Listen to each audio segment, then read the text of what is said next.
This is Father Bonaventure Chapman. And I'm Father Joseph Anthony Kress. And welcome to Godsplaining. Thanks to all those who support us.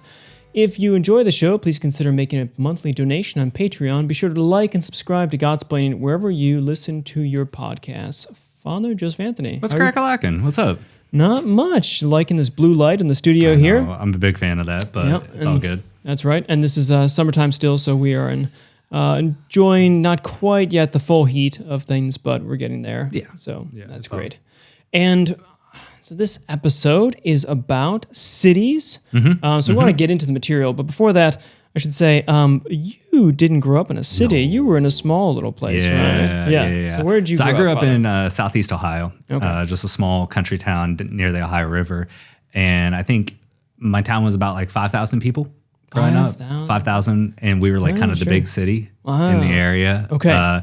So, yeah. Were you near a big city at all? I mean, there was Wheeling, West Virginia right across the river. So the small town I grew up in was St. Clairsville, Ohio. Okay. And then Wheeling, West Virginia was right across the river. Yes. And then like Pittsburgh was probably like an hour and 15 minutes away. Okay. Columbus was 2 hours. So those would be the two big cities, but they were 5,000. That's pretty good. I loved it. I mean, it was just like one of those things that like it was small town Ohio. But you weren't on a farm. It was well, there was a farm across the street. I didn't grow up on the farm, but like you grew up around farms. Like that was common enough. To experience. Yeah. And, Small if town. the wind blew a certain way, you'd catch a nice little scent of cow.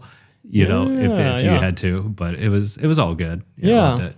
Well, I guess I had more of a traditional, suburban upbringing, I should say. Suburban, Most people don't live or grow up in the cities, but outside Buffalo, New York, so just in the suburbs, right north, about 5 minutes or 3 minutes from the city itself. Buffalo's on the mend.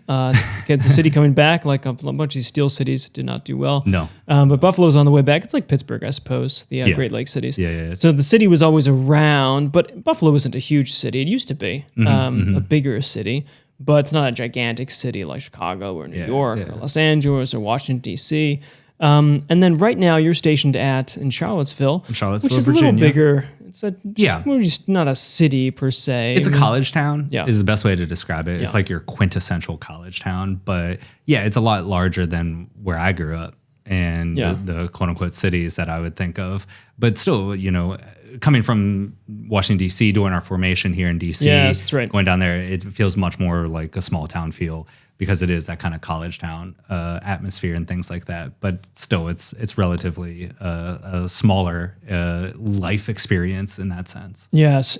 And so I teach here in Washington, D.C., and live here in Washington, D.C., and people often ask you, well, do you like living in the city? And the answer, of course, is no. Cities are tough. Cities are real tough. There's something about them, as people know. But at the same time, many people do live in cities and will have to live in cities or for work and this kind of thing. And a lot of people are working in cities but living outside of cities. So we thought there is this movement, or at least there's an understanding or potential idea that cities should be moved away from. People should move outside of cities. There's this kind of back to the land movement, which was, of course, G.K. Chester and Hilaire Belloc, and Dominicans. So Father Vincent McNabb was in charge of move in the early 20th century. You see this again, I think, with Rod Dreher and the kind of Benedict option move. Yes, I think you've seen more people like this moving out to the land, which is perfectly acceptable. There's some beautiful things about being out on the land in these smaller places. But we thought, well, a lot of people just don't have this kind of option. We're going to be living in cities, or at least many people live in or near cities or dwell around cities. So the question is, can you live well in a modern city? Can you live well in a modern city? I think people are asking this. Yeah, and I see it, by doing a lot of campus ministry and college ministry at the University of Virginia. I have a lot of my graduates who then will immediately go into cities, whether it's New York or DC and those types of things. And so they'll at least spend a large portion of their first years post-baccalaureate or post-graduation in the cities before they can, move out to suburbs or even further out and things like that. So it's kind of a question of like, okay, maybe for some people you're not able to go out to the city, or for others it's going to be a period of your life that you are in the cities before you can move further out or something like this. So the question of like, okay, if you have to spend time living in the city for a variety of reasons. Well, how do we do that? Like, and how do we do that well and not let it kind of just poison us and become jaded or anything like that? That's right. And you might think that actually we're not supposed to be city dwellers, but there is a tradition, of course, I mean, going back to Aristotle, that we're political animals. Yes. Which generally means, people think it means like we're political animals in the sense of kind of getting into fights and debates and all this sort of thing. But of course, Aristotle doesn't mean that. He means politike, so which means from the polis. Right. Which is what, close to Greek, is translated as city, something like this, that we're meant to actually live in cities together. He makes a distinction, of course, our listeners might be familiar with this, between living and living well. Yeah. Living is just subsiding, subsisting, I should say. Surviving. And living well is actually aiming towards something. And interestingly enough, Aristotle thinks that to live well, to live the fullest virtuous life, it is more than just living with yourself, but actually living in a polis, living in a city. Yeah. That's why for him, after ethics comes the book, completing the ethics book is the politics book, which is not so much about how to be a political actor as Machiavelli would have it, but actually how to dwell well as a human being once you've worked the virtues out. Kind of like how to be a citizen. That's right. And I think this difference of, you said living well, sometimes you'll hear presented of like surviving versus thriving and things like that. But it's like, the politics is about like, well, how are you a citizen in relation with your peers, or your other citizens, these other human beings, because we're not meant to be isolated. We're meant to be in communion with each other. So let's talk about what that means to live in community, and maybe dare we even say proximate community with each other, in very close proximity, as we would see with like, our kind of modern cities where the population density, where that is very high. Yeah. Well, this is a good turn, because for Aristotle, he used the city as something like Athens, a city-state, something. Yeah. So, but now that's a little bigger than St. Clairsville, not too much though. But his imagination of a city like New York, for instance, having 11 million people, it would just be not something he's interested in. Or the question is, who knows if he'd actually think this was something possible to exist in. But of course, he doesn't have the technology, the steel girders, and all this kind of thing that we have today. So we can pack people in.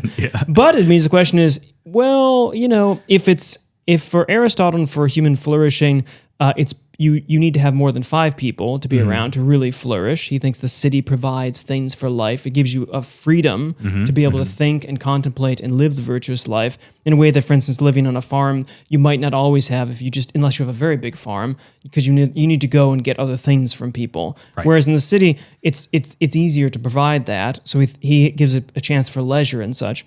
But if you can have something too small, you can also have something too big. And I think this is the question a lot of people have about the modern city, where it just becomes a utilitarian thing. Like, I have to live in the city because I have this job, but I don't want to be there, and I just do my time. Yeah. And one might even think, actually, as Catholics, we could say, well, yeah, that's right. We shouldn't be in these kind of mega cities, these sort of things packed in all together, treated like cogs in the wheel.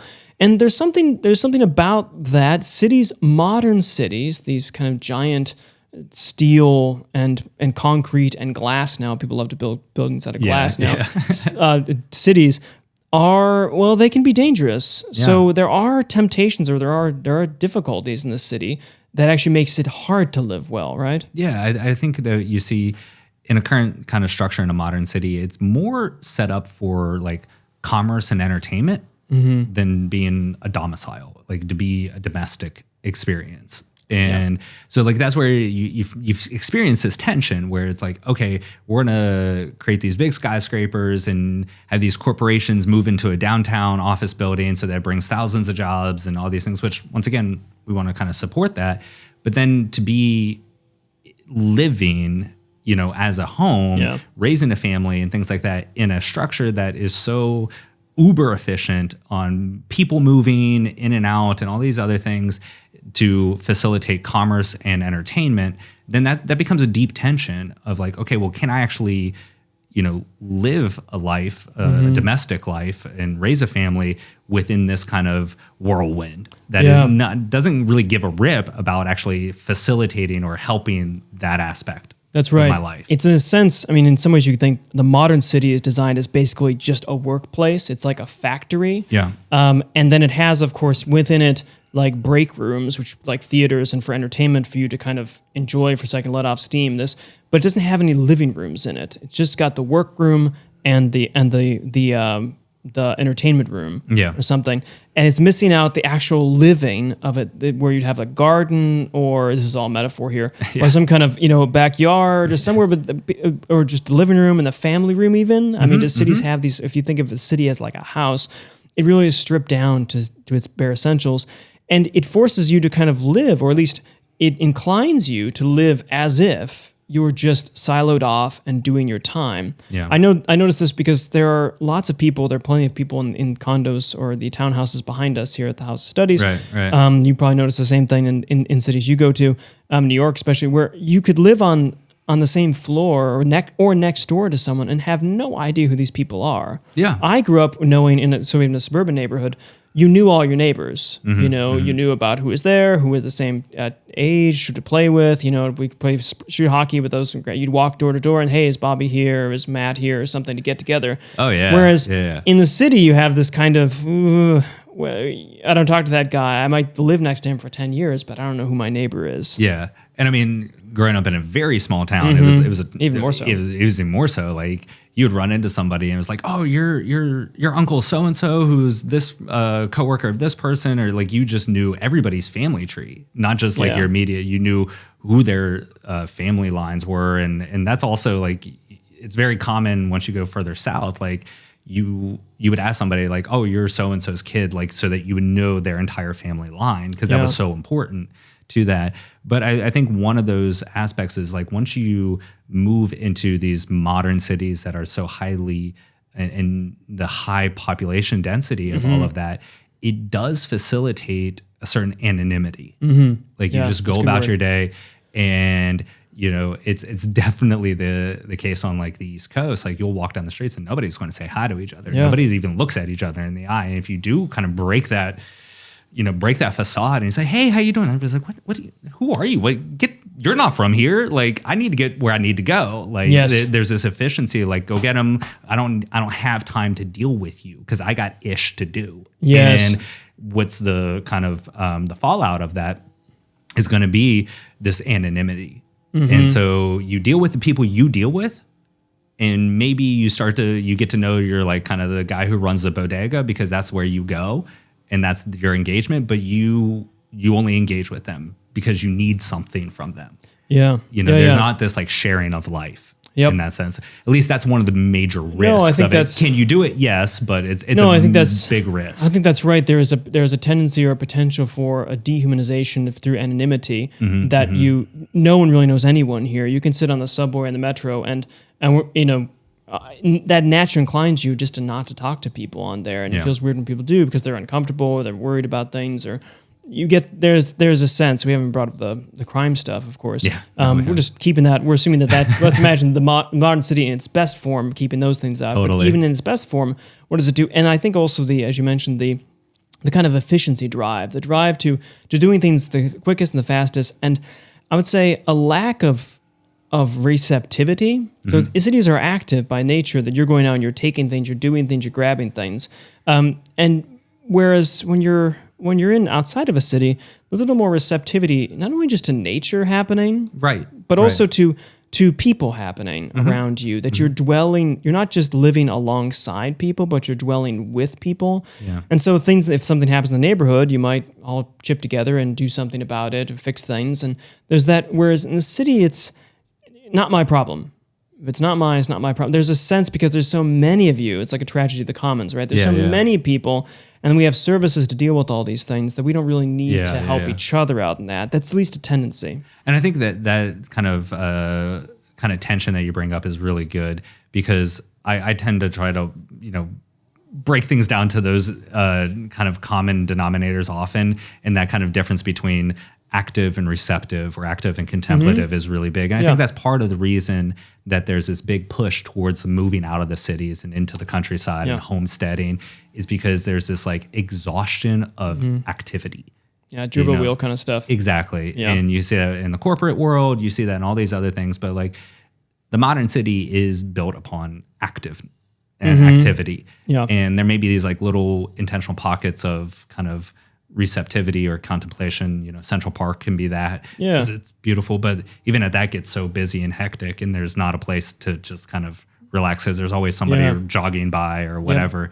And that's why like the countryside becomes so attractive. Yes. Because it's like, I haven't experienced, there's no place for this in my life, instead of trying to find maybe a balanced life or harmonious life in that sense. That's right. And so you could think that, well, we've made a good case for just moving out of the city and getting rid of it and saying like, this. Let's go. But let alone the fact that it might not be possible for everyone to do this, nor valuable.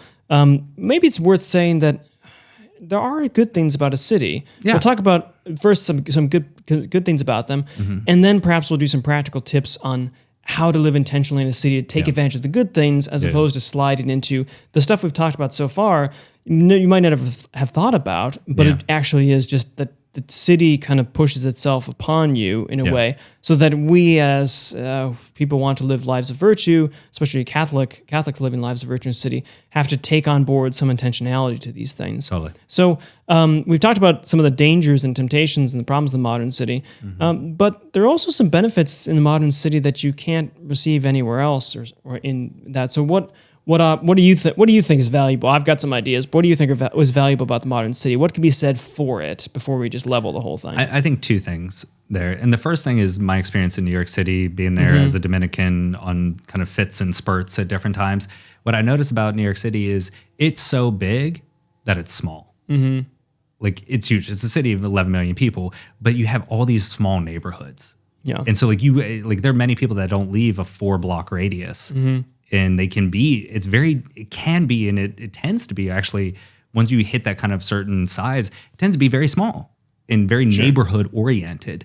And so like, you have your bodega on the corner, you have your coffee shop that you always see, because that's just what's in proximity, and everything is within a 4-block radius. Now there's like, thousands of coffee shops there, but you have yours within your arm's reach. And so you just keep going to those places. So I think that's actually, you see a little bit of just human nature, like still piercing through the concrete jungle in that's saying like, well, I'm still going to have my neighborhood and I don't always have to go all over the city and everything. I'm just going to stay within this.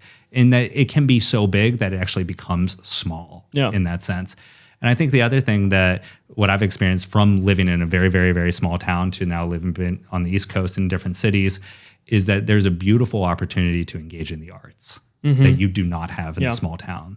So whether it's museums or concerts or any types of like beautiful, ballets or musicals and things like that, you have this great ability to engage in beautiful art that is within reach, and it tends to be within metropolitan centers. Yeah, that's right. And that's something that's like a huge asset and beautiful thing.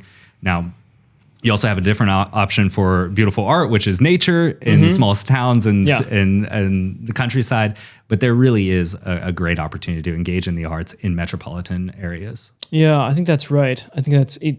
And this, which does tie into how Aristotle thinks about the polis, is that provides things that couldn't be provided in the lower levels because you have a nice division of labor, not his term, but that allows for specialization and allows for the arts and things that no one could support on the farm necessarily. Totally. Can now support some museums and this sort of thing.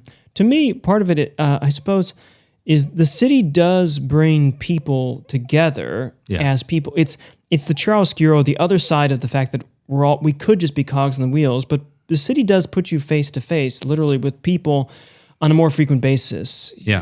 Now, sometimes it's too close and such, but you have people around you all the time. Yeah. And that's one, I think, good. And the cities do bring up the difference between like persons and things. So just the fact that we are these creatures that have personalities, and we're persons as compared to the metal and the nonsense around us. We don't blend into the background. We stand starkly against all these other things. And we can forget, it's dangerous to think we're just cogs in the wheels. But the city, to me, reminds me that actually this is a sort of unnatural thing here. And that therefore the persons show up more to me. The other thing is, it does give you, with those persons, a difference of perspective in a way. You're introduced to things that sometimes and people that might make you uncomfortable. Absolutely. Not to say that this is a diversity kick or this kind of thing, but to say that it does, all of us have a potential for tribalism, I suppose, or at least I do. And it forces me to meet people and talk to people from very different backgrounds, different views, that one sharpens my apologetic honing. So it makes me force me to realize that I actually should have reasons for the hope that's within me. Right. There's opportunities for that. And also just to break down any preconceived notions I have about other cultures in a way. So it does mitigate that at least and put me in opportunities to think a little bit and expand a little bit my horizon, the universality of the church and human nature. Totally. That's important. Totally. And the city gives you an opportunity for that you might not get otherwise. No, I would 1,000% agree with that. Like I said, coming out of a very small town and now living in cities on the East Coast has been a beautiful opportunity to actually see that diversity, but also in the diversity see the consistency and the unity of human nature and the true universality of Christ as a savior for all of that in the Catholic faith. So you're going to be put face to face with those things where coming out of a small town, it was like just assume that everybody is Christian. Yeah. Like I don't think I've ever met a non-Christian before coming to the East Coast. Yep. I met some people who don't believe in God at all, but it was just like if you're going to believe in God, it's got to be Christianity. Yeah. And it's like, right. Whoa, okay, this is a different experience. Then. Yeah. And so it does kind of hone your abilities, but also helps you to see the beauty of humanity in all of its diversity in that sense. Yeah, it does bring out the humanity. The other thing I think it does, and this is related to the cultural thing, but on the religious side, it allows access to religious experiences, particularly shrines, relics, processions. Different parts of the Catholic world are present there in a city because they can gather. It's a low bar, and you could say to travel to one of these things. Whereas if you live down the country, you can't visit a shrine in the same way. It has to be more of a pilgrimage, which is a different kind of act. And pilgrimage, I think we have an episode on pilgrimages, which is great. But in a city, you have in walking distance, in a sense, there's more of a possibility of seeing and taking advantage of really great religious sites, communities that are together and praying, in some ways worshiping God in a richer way, in some ways, just like in the old days around the cathedral. You get little towns forming that have a provide. Now, that's not to say that there's nothing wrong with a country parish or this sort of thing, but there is an access just because of travel and because of putting together density. And more bang for their buck, I suppose, for shrines and an access to these kind of massive religious sites and Catholic cathedrals and such, which are beautiful for little pilgrimages going around to different churches. Yeah, it's fantastic. Now, that's all to say there are possibilities of having a good time in the city, of living well, especially as a Catholic. Yeah. But I think in the city we have to live intentionally. There are these pulls to vices. It's probably true in the small towns too. I suppose the vice of gossip and backbiting and all of this stuff. You tend to be drawn to that in a small town because of how its dynamics work. In the same way, you can tend to draw to all those temptations and the anonymity and treating people as just means as opposed to ends in themselves. So perhaps in a city we have to live a little more intentionally. If we're living in a city, a little more intentionally as Christians to take advantage of living well there.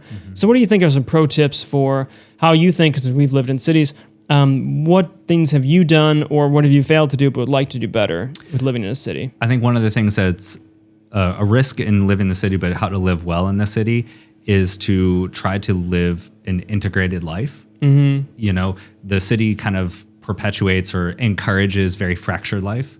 I work my 9 to 5, I go to the office. Then I come to my apartment or my condo and I'm there. And then I do these social things. And then I come back to this place and then I go off and do these things. And also because of the diversity, you have such things as these are my work friends, these are my church friends, these are my social friends. And so to try to say like, okay, this kind of fractured, a very kind of separated, compartmentalized life is a very large risk. So to live well in a city is to actually live an integrated life, and to say like, yes, I am me in all of these areas. Yes. Yeah, and to bring them all into play with each other. You're going to meet a diversity of people. You're going to work with a diversity, socialize, and see people in restaurants that are all kind of all those places. But to try to kind of temper yourself from slipping into compartmentalization. That's a good point, to see yourself as the single person that does these things and lives in these worlds, as opposed to I'm here for this, I'm this and this. We do separate or just find different identities. Yeah. I think another thing is, and I'm conscious of this, is trying to treat people as people out there in the cities.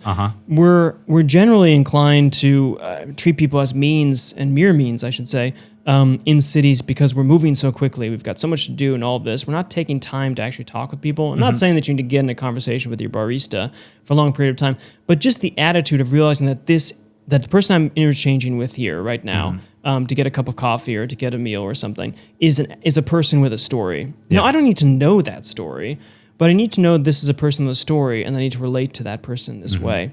So the city intentionally treating people not as like servants or service providers, but actually as human beings who I'm living with.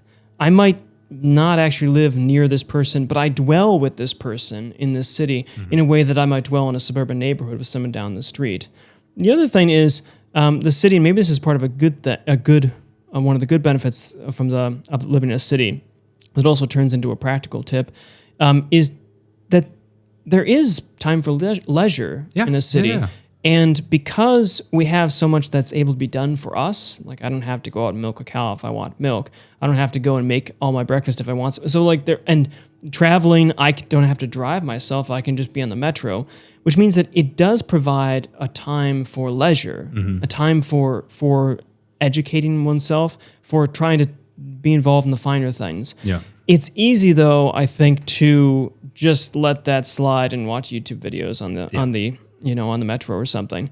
But instead, to take advantage of, actually, I don't have to do a lot of work to go to this place. I have 30 minutes. I can listen to something, or I can read a book, or I can do this, as opposed to just playing on the phone, for instance. Although everyone else is doing that and constantly checking emails, this is an opportunity, actually, for true leisure, which is what the city, for Aristotle, was there, is to live well, is to live a life that has a balance of both working but also contemplation on things, the higher things. And the city actually the modern city provides an opportunity for that. Although we don't always take advantage of it. No. I think that's a great point, is to see that leisure is a part of actually the city structure. And it's actually a great opportunity to have, but you have to intentionally do that. It doesn't happen accidentally, you know? That's right. And so to see those opportunities of that, and I think one of the things is, like, we're talking modern cities, and we've seen the kind of transition for this over our lifetimes, if we're being honest here, is that whole idea is like, I'm going to walk down the city, or I'm going to walk down the streets. And now it's moved from, like, you just don't say hi to people, but like you have your noise canceling AirPods in, and now I'm going to block everything out. Like those are all the commercials, is let's block everything out of the city. And I think what we're kind of trying to argue here is actually there's good to the city. You have to find it and embrace the good, but let's just not block it all out. Yeah, that's right. And I think also this, with your the sense of integration, is that one of the benefits of the city is, for instance, for lunchtime, you can go to a mass, or you can find daily mass in cities very easily in a way that you might not be able to find in other places. And so you can make your life not just about work for this time and living this time, or religious this time, but actually integrate it such that, for during lunch hour, I go over and sit in adoration for 15 minutes in front of the Blessed Sacrament somewhere. I do this kind of prayer, so I can integrate. Or after I leave from work, I wander over. It's just right next door to the church here. There are opportunities to actually integrate yourself as not just a maker of things as a human being, but actually as a spiritual, as a Catholic, that are provided in the cities. So that's that, again, the intentional integration of life. Well, there's something to be said about the modern city. I still don't like living in one myself, but I do think there are benefits to it. I find it fascinating because, like, growing up such a small town, you're like, oh, it's a big city, like all these opportunities, you can do everything. So I get a certain kind of excitement about it. I'm like, oh, this is amazing. Yeah, I just come and live in DC for a while, and that excitement will be stricken from you. Yeah, it will. But for contingent reasons, not necessarily for the reasons that we've been talking about the modern city. Totally. But many of our listeners will be living in modern cities, so just remember, try to dig in a bit and realize that there are opportunities here to live the Catholic faith and live as a good human being with those around you. But that's it. So thanks for listening to this episode of Godsplaining. Follow us on Facebook, Twitter, Instagram. Like, subscribe, leave a 5-star review. If you'd like to donate to the podcast, you can certainly do that through Patreon. We'd love to have you do that. We pray for you when you do that, offer masses. Follow the link in the description. You can also follow the link in the description to the Godsplaining shop to look at the godsplaining.org. We have merchandise there, shirts, mugs, all this kind of stuff. We also have lists, or at least announcements about upcoming events. And one specifically we want to talk about is the Young Adults Retreat. That's going to happen from November 3rd to November 5th. They'll be in Malvern, Pennsylvania. Again, that's just outside Philadelphia. And it'll be a retreat on relativism, living in the Catholic faith and relativism. It'll be a good time to be together again in November, as opposed to during the summer. So it'll be a little cooler in Philadelphia as opposed to New York. So we hope to see you there. Look on the website for more information. But that's it from us for now. Please keep us in your prayers, and we'll keep praying for you. And we'll catch you next time on Godspeed.